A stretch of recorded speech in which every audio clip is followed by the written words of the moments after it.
Nos vamos ahora a la ciudad de Buenos Aires.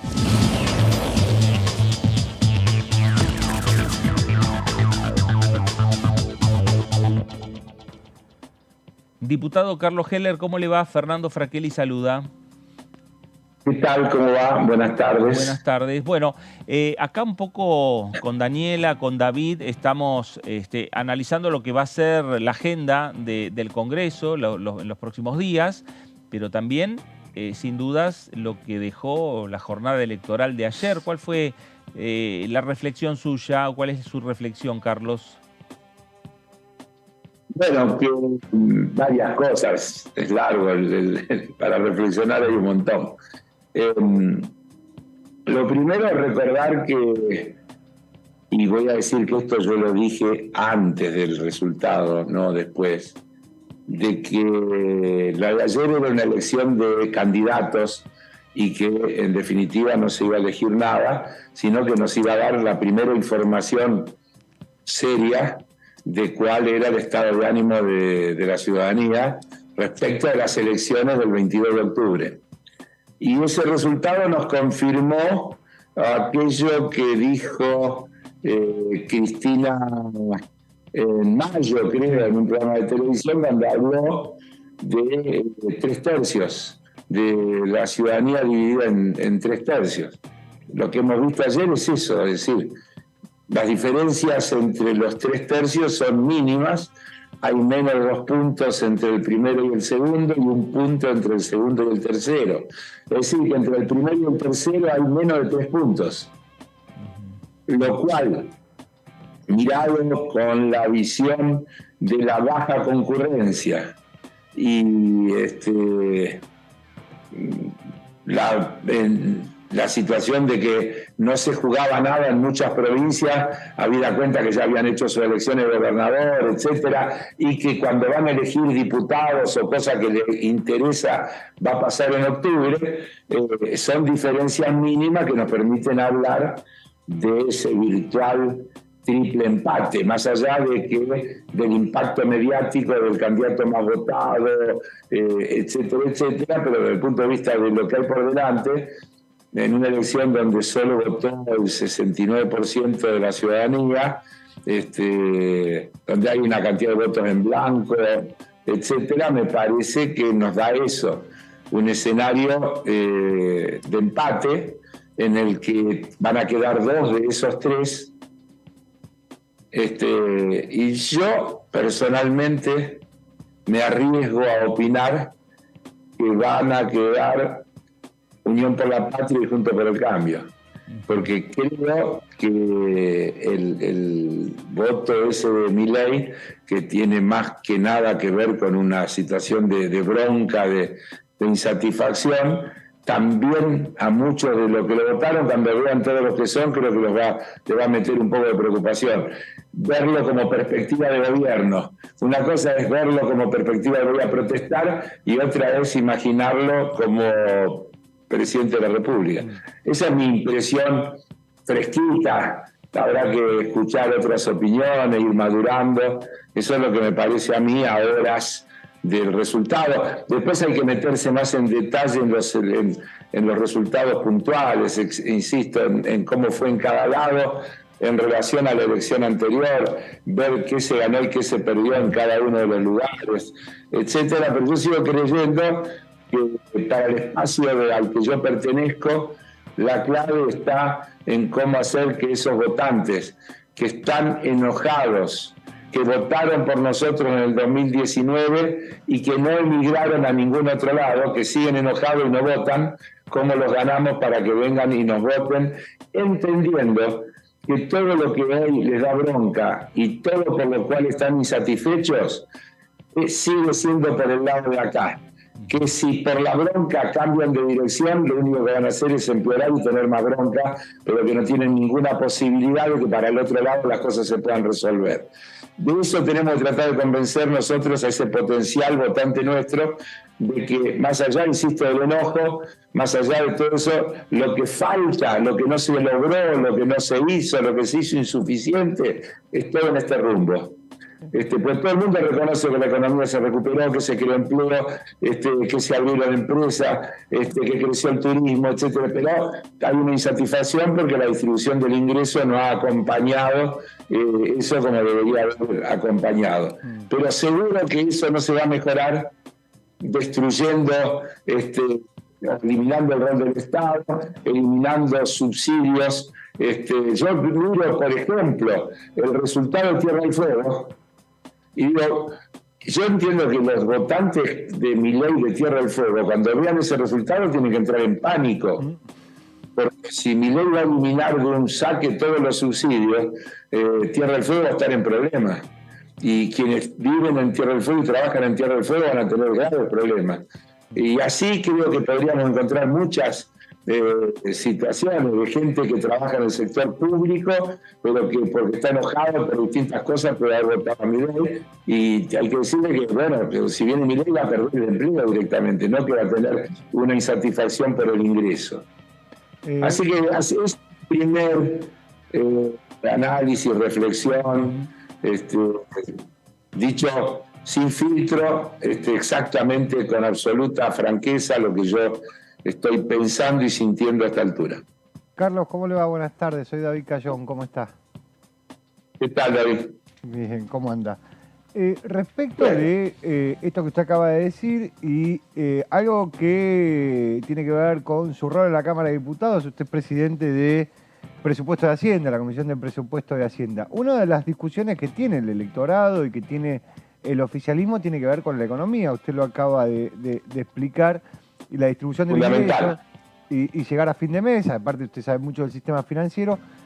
El 15 de septiembre, antes de las elecciones, entra el presupuesto, o debería entrar el presupuesto para el año que viene, donde el Ejecutivo, que encima el ministro de Economía es el candidato para el año que viene, tiene los lineamientos de lo que cree que va a ser la economía argentina, la administración del Estado del año que viene. Digo, ¿qué cree que va a pasar? ¿Con qué cree que se va a encontrar?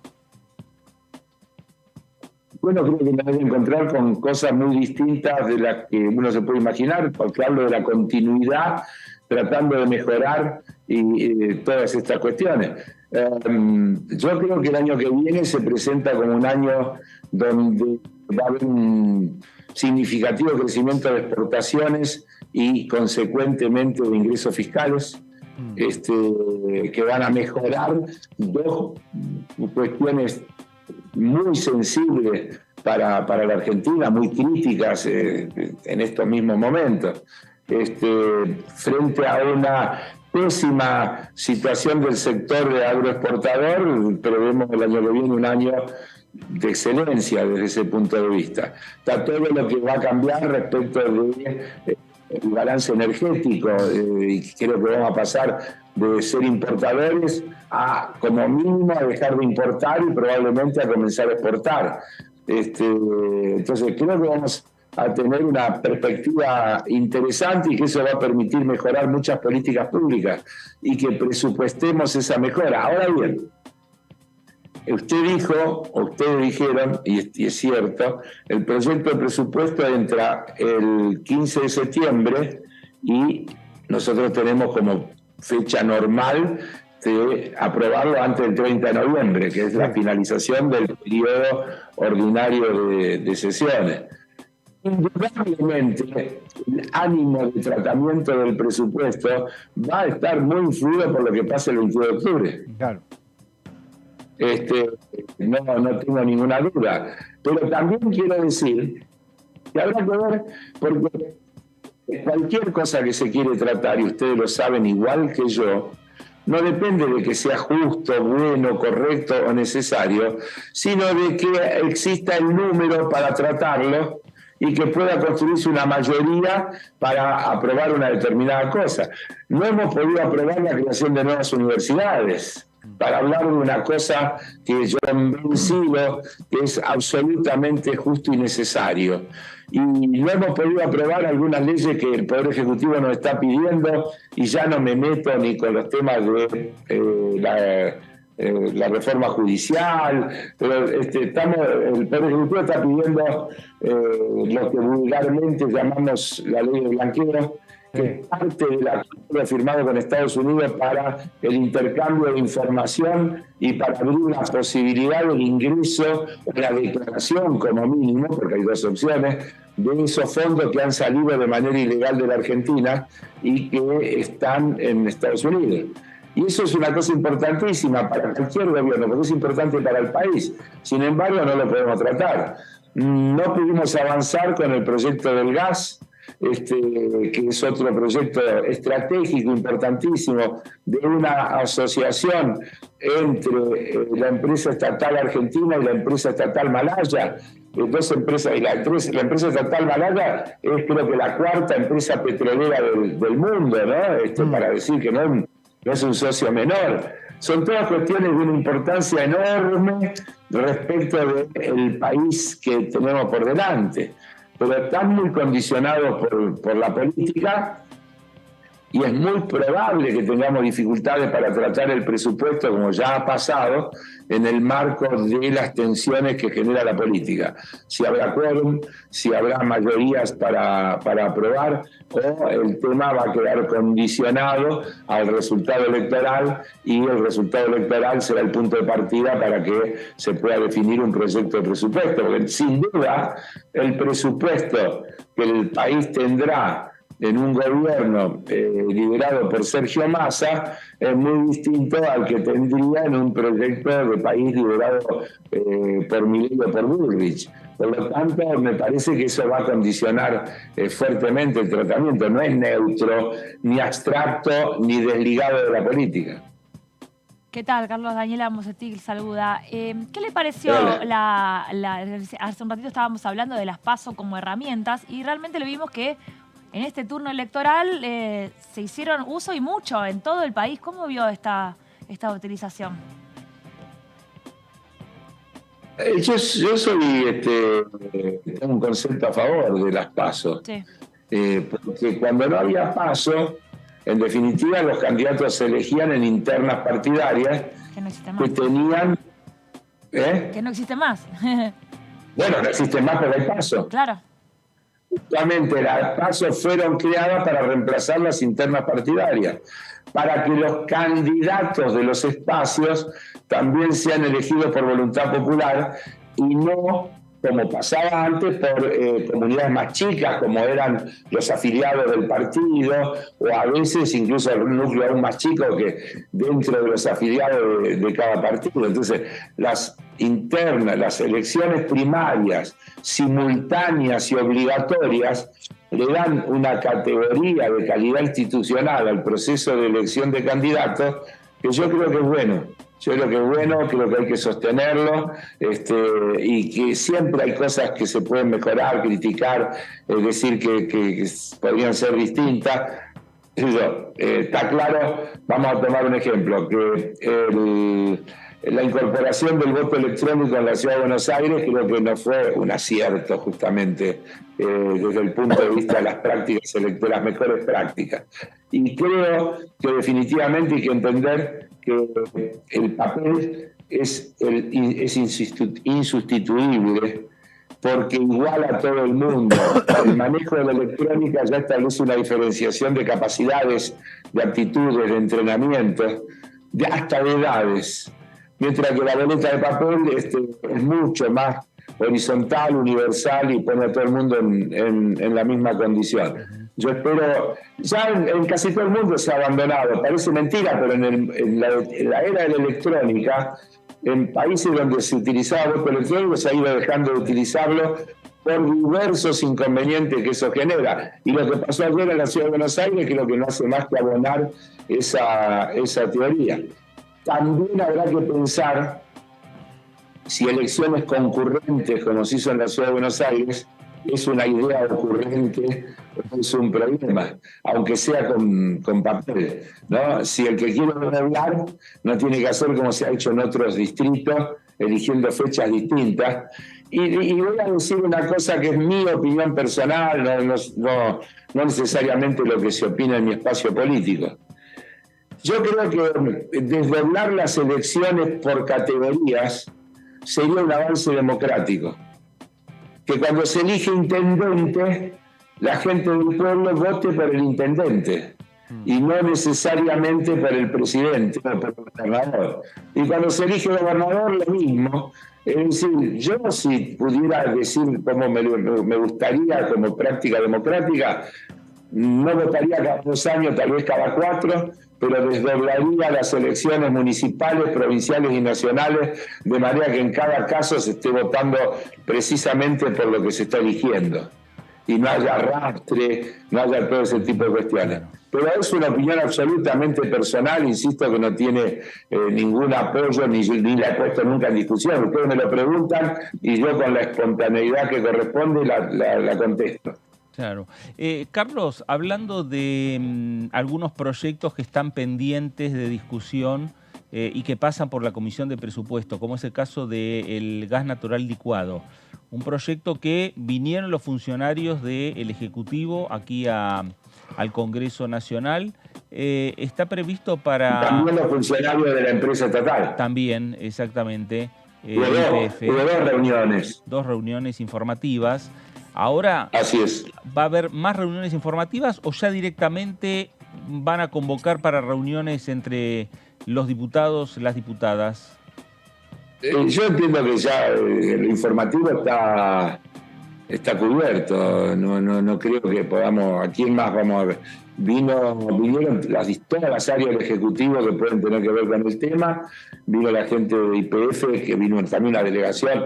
Vinieron técnicos, financieros, el presidente, etcétera. Se contestó todo tipo de preguntas. Yo creo que la etapa informativa está cubierta y ahora es necesario pasar a la etapa deliberativa, pero bueno, hay decisiones que también tienen que tomar las autoridades políticas del bloque y de la Cámara, porque hace a las discusiones y a la búsqueda de acuerdos para sesionar. Ustedes saben que desde hace un tiempo nos cuesta poder acordar un orden del día, son todas cosas que se discuten y que son muy trabajosas para poder acordar y para poder llegar a tener alguna sesión. Carlos, y bueno, sí. y lo mismo nos pasa con la comisión. Entonces yo creo que a la verdad tendremos que convocar a la Comisión de Presupuesto para tratar ese y algún otro tema, pero bueno, lo tendremos que coordinar con las autoridades de la Cámara y con las autoridades del bloque nuestro. Carlos, ¿cree que va a haber sesión para tratar la ley de alquileres? Sí, claro, está acordado eso fue... Y hay dos posturas, digo. En su percepción, ¿qué postura cree que se terminará imponiendo en el recinto? ¿La del oficialismo, que propone beneficios fiscales para aquellos dueños de inmuebles y para que lo vuelquen al mercado? ¿O la de la oposición, que propone volver atrás con la ley? Bueno, yo no puedo evitar que yo tengo opinión y formo parte del oficialismo. Bueno, pero además de eso, supongo que por ahí tiene algún dato respecto de cómo están las conversaciones. A nadie le alcanza solo. No, porque no es un tema que se trata en mi comisión. No, pero sí tengo una opinión global, como la tengo sobre otro montón de temas. Creo que lo peor que podría pasar es que esto quedara en manos del mercado.